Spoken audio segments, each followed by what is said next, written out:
मित्रांनो, सध्या जपानमधल्या एका माकडाच्या पिलाची ही कहाणी जगभरात व्हायरल होत आहे. जन्मानंतर अवघ्या काही दिवसातच याची आई याच्यापासून दुरावली. एकटं पडलेलं हे पिल्लू जेव्हा इतर माकडांकडे मायेची याचना करायला गेलं तेव्हा स्वतःच्याच जातीच्या लोकांनी त्याला झिडकारलं.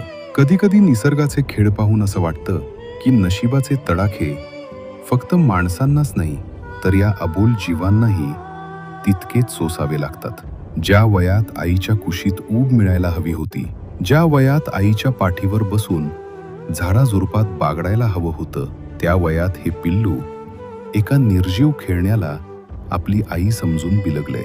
ते खेळणं बोलत नाही, ते खेळणं त्याला कुरवाडत नाही, पण या माकडाच्या पिल्लासाठी ते खेळणंच आता त्याचा भाऊ, मित्र आणि संपूर्ण संसार झालाय.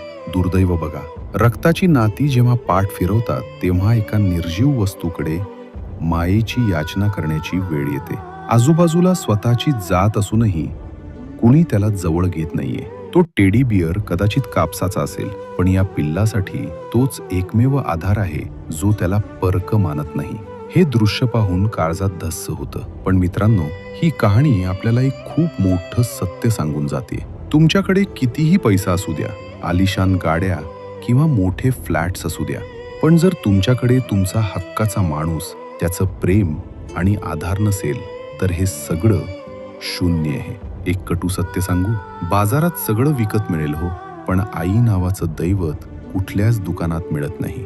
आईची माया आणि तिचा आधार ही जगातील एकमेव अशी गोष्ट आहे ज्याची उणीव साक्षात परमेश्वरही भरून काढू शकत नाही.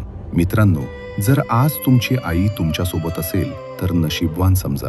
तिची कदर करा, तिला जपा, कारण या जगात अशी लाखो माणसं आहेत ज्यांच्याकडे गडगंज संपत्ती तर आहे, पण डोक्यावर मायेने हात फिरवणारी आई मात्र नाहीये.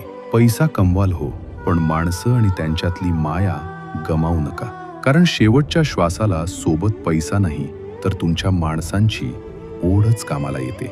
व्हिडिओ आवडला असेल तर शेअर नक्की करा आणि असेच नवनवीन व्हिडिओ पाहण्यासाठी आपल्या चॅनलला सबस्क्राईब नक्की करा.